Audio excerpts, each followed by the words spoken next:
नहमदुहु व नुसल्लिमु अला रसूलिहिल करीम अम्मा बाद फ़ऊज़ु बिल्लाहि मिनश शैतानिर रजीम बिस्मिल्लाहिर रहमानिर रहीम अस्सलातु वस्सलामु अलैका या सय्यदी या रसूलल्लाह व अला आलिका व अस्हाबिका या सय्यदी या हबीबल्लाह।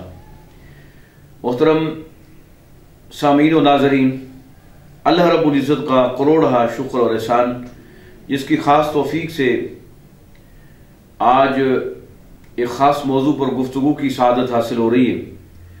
तमाम सामीन व नाज़रीन की खिदमत में गुजारिश है कि गुफ्तगू को एंड तक समाअत कीजिए और कोशिश फरमाया करें कि अपनी खूबसूरत तजावीज़ और ख़ूबसूरत अपने कमेंट से हमें आगाह फरमाया करें और कोशिश ये भी किया करें कि हमारे इस चैनल को भी आपने लाजमी सब्सक्राइब करना है और बेल आइकन के बटन को भी आपने पुश करना है ताकि हमारी जो हर आने वाली नई वीडियो जो है वो आप तक बआसानी और बर वक्त पहुंच सके और आप उससे इस्तेफादा कर सकें।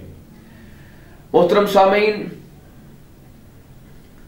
यकीनन पाकिस्तान की जो फिजा है वो सोगवार है। हर जी शऊर, जी अक्ल और जी इल्म जो है वो अफसुर्दा है, गमजदा है। मलका कोहसार मरी के अंदर जो सानिया रूनुमा हुआ, इस पर अगर बात की जाए तो ये काफी लंबी बात हो जाएगी कि इस सानिया का जिम्मेदार किसको ठहराया जाए। बात को मुख्तसर करते हुए हम आज इसके एक पहलू पे गुफ्तगू करेंगे कि हम बिन हैसुल कौम मुर्दा हो चुके हैं, हमारे ज़मीर मर चुके हैं, हमारे अंदर से इंसानियत खत्म हो चुकी है। अब आप अंदाजा करें कितना बड़ा सानिया रूनुमा हुआ जिस सरजमीन पर, जिस धरती पर, और वहां के लोगों का जो किरदार वो भी सामने खुल के आ गया। इल्ला माशाअल्लाह अच्छे लोग भी थे वहां के मकामी जो अच्छे लोग थे जिन्होंने सिसकती, बिलखती, तड़पती बर्फबारी के अंदर फंसी तूफानी बर्फानी तोदों के अंदर फंसी वो जो बेबस व मजबूर आवाम, उसके लिए कुछ मकामी अफराद ने अपने घरों के दरवाजे खोले, अपने दिल के दरवाजे खोले और उन्हें अपने अंदर आने की दावत दी। उन्हें फैसिलिटेट किया, उनको आसरा मुहैया किया, उनको छत मुहैया की, बेलौस और बड़ी मोहब्बत के साथ, इखलास नियत के साथ। लेकिन ज्यादातर जो माफिया वहां पे है, माफिया मैं कहूंगा कि जिन्होंने रातों रात करोड़ों रुपए कमा लिए, मुसलमानों की जेबों से पैसे निकलवाए, बेबसी और कसम पुरसी और मजबूरी की हालत में जो लोग थे वहां पे, उनकी मजबूरियों से नाजायज फायदा उठाते हुए, उनके जज्बात से खेलते हुए करोड़ों रुपए एक ही रात में कमा लिए। ये क्या, ये हम मुसलमान हैं? ये मुसलमान हैं हम यार, कि दूसरे मुसलमान की मजबूरी से फायदा उठाना, नाजायज फायदा उठाना। अगर यार लोग वहां चले गए थे, सैर के लिए चले गए थे, स्नो फॉलिंग के लिए चले गए थे, वो बर्फबारी का मंजर देखने के लिए अगर चले ही गए थे, उन्होंने गलती कर ली थी कि वो गए वहां पे फिर फंस गए। लेकिन वहां पे जो मकामी लोग थे, वहां के जो रिहायशी थे, कम से कम वो सारे मुसलमान थे यार, तो उनको तो चाहिए था कि वो इस मौके पर अपने उन मुसलमान भाइयों की मदद करते। तो यार सारी जिंदगी हो गई हमें ये सुनते सुनाते, पढ़ते पढ़ाते कि गज़वा तबूक के मौका पर जब असहाब रसूल रिदवानुल्लाह ताला अलैहिम अजमाइन मैदान जंग के अंदर जब तशरीफ फरमा थे, बहुत सारे असहाब रसूल जख्मी हुए, तो जब एक सहाबी रसूल ने आवाज लगाई कि मैं प्यासा हूं, मुझे पानी दिया जाए। तो दूसरा सहाबी रसूल दौड़ के वो पानी का प्याला लेके आया, तो उसके करीब ही एक और सहाबी रसूल के जख्मों की शिद्दत की वजह से कराहने की आवाज आ रही थी। तो वो जो पहले सहाबी रसूल थे उन्होंने कहा नहीं, मेरी खैर है, आप मेरे साथ वाले साथी को पानी पिलाएं, उसे अशद जरूरत है। अब वही प्याला लेके सहाबी रसूल जब दूसरे सहाबी रसूल के पास पहुंचे तो करीब ही पड़े तीसरे सहाबी की आवाज आई कि मैं बड़ा प्यासा हूं, मुझे पानी दिया जाए। तो वो दूसरे ने कहा भी तीसरे को पिलाया जाए, तीसरे ने कहा चौथे को पिलाया जाए, वो मुझसे ज्यादा प्यासा है, उसको पिलाए, मेरी खैर है। अलगर्ज पानी भी किसी ने नहीं पिया और सारे असहाबे रसूल एक दूसरे पे कुर्बान होते रहे और शहीद हो गए। ये था जज्बा, ईमानी जज्बा, मुसलमानी जज्बा, कि दूसरे को फौकियत देना, दूसरे को तरजीह देना, इसे कहते हैं ईसार। ईसार कहते हैं कि खुद जरूरत हो लेकिन सामने कोई जरूरतमंद दूसरा आ जाए तो अपनी जरूरत को पसे पुष्ट डालते हुए दूसरे मुसलमान भाई की जरूरत को पूरा करना, यह है असल मुसलमानी और ईमानी तकाजा। और यार मवाक़ात मदीना हम भूल गए, क्या हमने पढ़ा नहीं है दरसी किताबों के अंदर, और मिंबर और मेहराब और मुसल्ले से ये हमारे खुतबा उलमा हमें सुनाते नहीं रहते यार, कि मेरे करीम आका अलैहिस्सलातु वस्सलाम ने किस तरह मुहाजिरीन और अंसार में हैं जी, वो जो मक्का शरीफ के मुहाजिरीन थे, मदीना के अंसार थे, अंसार मदीना ने फिर किस तरह आला एक शान कायम की, मिसाल कायम की दूसरे अपने मुहाजिरीन भाइयों को इकोमोडेट करने के हवाले से, कि मेरे करीम रसूल सल्लल्लाहु अलैहि वसल्लम ने कि जब एक अंसारी और एक मुहाजिर, एक अंसारी और एक मुहाजिर, उनको भाई भाई बना दिया, तो वो जो अंसारी साहबी रसूल थे वो अपने मुहाजिर भाई को घर ले गए, घर का सारा सामान इकट्ठा किया और कहा ये आधा आपका, ये आधा मेरा है। इससे बड़ी बड़ी क्या मिसाल होगी अखुवत की, भाईचारे की, हुस्न सलूक की, इसार की, कुर्बानी की, हमदर्दी की। इससे बड़ी मिसाल कायनात में मुझे नहीं मिलती कि अगर किसी साहबी रसूल अंसारी साहबा की 2 बीवियां थी तो उसने अपने मुहाजिर भाई को कहा कि मैं अपनी एक बीवी को तलाक दे देता हूं, इद्दत मुकम्मल करने के बाद आप उनसे शादी भी कर सकते हैं अगर आप पसंद करें तो। इतना बड़ा जज्बा, इतनी बड़ी मिसाल अखुवत के हवाले से, हमदर्दी के हवाले से। तो ये सारे असबाक और ये सारी मिसालें कहां गई? बस सिर्फ किताबों की नजर हो गई है, अमल नहीं करना हमने। अब भाई ये देखें कितना बड़ा जुल्म है यार, एक बेचारे वो फंसे हुए थे वहां पे, वो उनको तिनके का भी सहारा मिल जाता तो उनके लिए वो भी गनीमत था।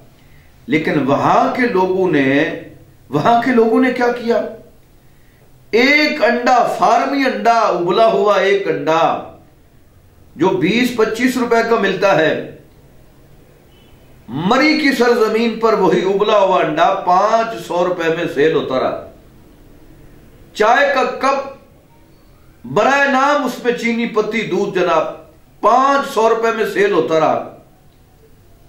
मेरे एक जानने वाले ने कहा जी हमने 4 पराठे खाए, 4 चाय के कप जनाब, 4 कप चाय, 4 पराठे, बिल पता कितना बना? 1600 रुपया बिल बना, 2000 बिल बना।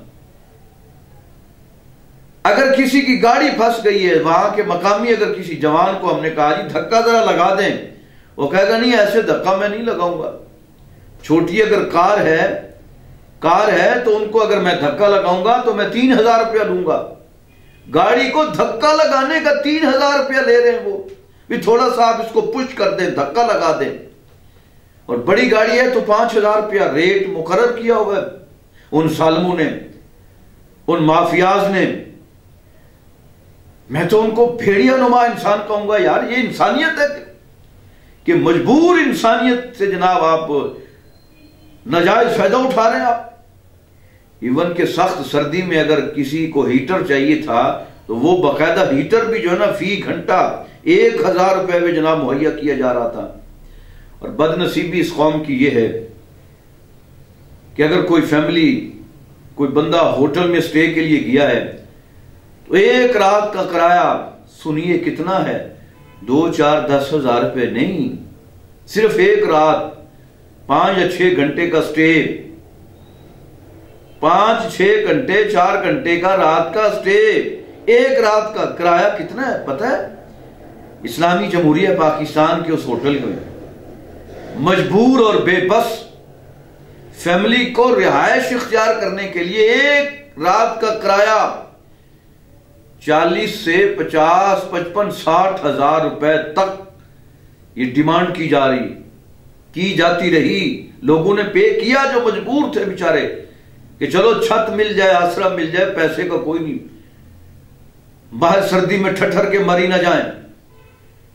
मजबूर बेबस लोगों ने फिर पे किया और इन भेड़िया नुमा इंसानों ने, इन माफियाज ने फिर जनाब अपना चांदी नहीं सोना बनाया बल्कि, और एक ही रात में जनाब वो करोड़पति हो गए। अब इस कौम का क्या किया जाए जी? इस्लामी जमहूरिया पाकिस्तान की ये कौम और मरी के वो बाशिंदे जिनका गुजर बसर रोजगार सेहत पर है, पाकिस्तानी जो वहां से जाते हैं वहां पे उन्हीं की रकम से वो सारा मामला चलता है। लेकिन उन दरिंदों ने, उन भेड़िया नुमा इंसानों ने, मैं कहूंगा कि इन फंसे हुए मुसलमान भाइयों का ख्याल नहीं किया। लेकिन कुछ ऐसे लोग थे जिन्होंने बड़ी मोहब्बत से अपने घरों में उनको पनाह भी दी, उनको गरम गरम चाय भी पेश की, खाने भी पेश किए, बिस्तर भी मुहैया किए, सहूलत भी दी, जितना वो कर सकते थे उन लोगों ने किया। मैं उनको सलूट करता हूं, सलाम मोहब्बत और सलाम अकीदत पेश करता हूं कि जिन लोगों ने इन बेबस लोगों के लिए, मजबूर लोगों के लिए अपने घर के दरवाजे खोले। और इसके साथ साथ मैं वहां मकामी और इस्लामाबाद और पिंडी और आसपास की उन खिदमत इंसानियत के जज्बे से सरशार तंजीमों, तहरीकों को भी मैं खराज तहसीन पेश करता हूं, खराज अकीदत पेश करता हूं कि जिन्होंने बेसरो समानी के आलम में जो कुछ भी उनके पास था, जब सुना तो वो फिर वहां उन्होंने रख्ते सफर बांध लिया उन बेबस और मजबूर मुसलमान भाइयों की इंसानियत की खिदमत करने के लिए, उनको वहां से निकालने के लिए। तो उनमें बहुत सारी तंजीमों, तहरीकों ने, बिलखुसूस तहरीक लब्बैक पाकिस्तान ने बड़ा अच्छा काम किया, दावत इस्लामी के लोगों ने बहुत अच्छा काम किया, वहां कुछ जमात इस्लामी के लोग भी वहां पहुंचे, उन्होंने भी बड़ा अच्छा कंट्रीब्यूट किया। लेकिन सबसे जो नुमाया काम किया है वो तहरीक लब्बैक पाकिस्तान और दावत इस्लामी के लोगों ने किया कि उन बर्फानी तोदों में घिरे और फंसे हुए लोगों को बाइज्जत और बाहिफाजत उन माओ बहनों बेटियों को जनाब उनको बाहर निकाला, उनको फैसिलिटेट किया, उनको खाना भी दिया, उनको चादरें भी दी, उनको बिस्तर भी दिए। ये होता है असल इंसानियत के लिए काम करने का ये तरीका और ये जज्बा और ये रूह और ये तड़प। लेकिन वहां की जो होटल्स एसोसिएशन, क्या वहां के जो एमएनए हैं वो गालिबन सदाकत अब्बासी साहब, ये सारे माफियाज से मिले हुए हैं, सारे माफियाज से मिले हुए हैं। ये अगर किसी बड़े की बेटी वहां फंसती है तो उसके लिए स्पेशल हेलीकॉप्टर भेजा जाता है। यार कितना जुल्म है कि अगर किसी वजीर, अमीर, कबीर, मुशीर की बेटी, सफीर की फंस जाए तो उसको निकालने के लिए वहां हेलीकॉप्टर जाता है और उसको वहां से जनाब पिक करके लाता है, जनाब बड़े आसान अंदाज के साथ उसको फैसिलिटेट किया जाता है। क्या वहां जो हजारों माए बहनें बेटियां, वो किसी की बेटियां नहीं थी, वो इंसान नहीं थे, वो मुसलमान नहीं थे यार, किसी को ख्याल नहीं आया। इसमें बहुत सारी बातें हैं, बहुत सारी बातें हैं। मकामी वहां की इंतजामिया की नाहली है, नालायकी है, वहां के एमपीए की नालायकी है, वहां के एमएनए की नालायकी है, वहां का जो डीसी है उसकी नालायकी है कि उन्होंने वहां तमाम मामलात को फैसिलिटेट नहीं किया।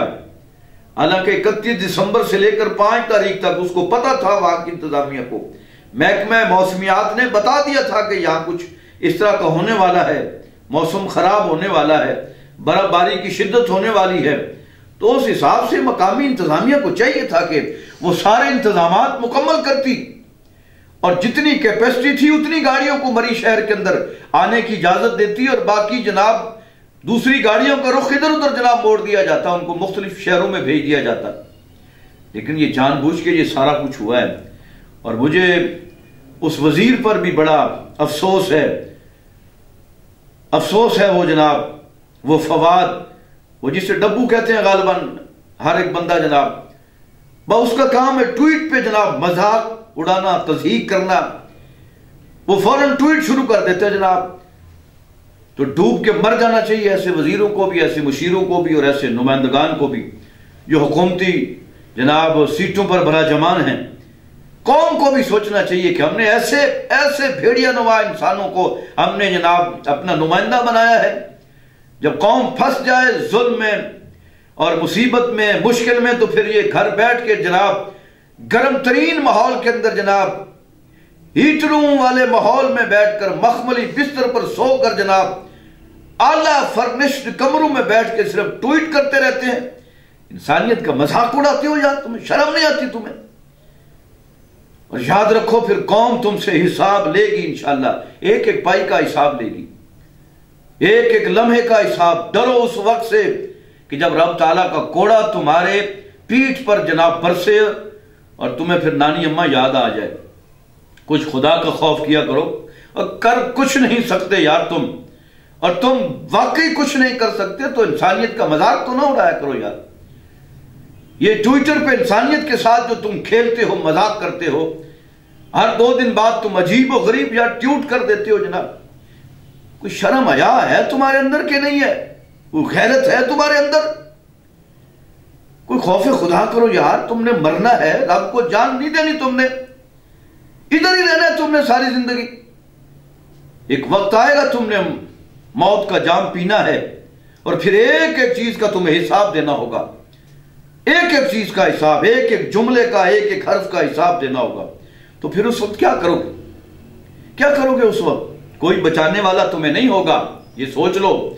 हुकूमती वजीरों, मुशीरों, सफीरों, नालायकों, निकम्मो, निखिदो, उझट और गंवारो, तुम्हें फिर बचाने वाला कोई नहीं होगा वहां पर। डरो, अब भी वक्त है, तौबा कर लो रब की बारगाह में।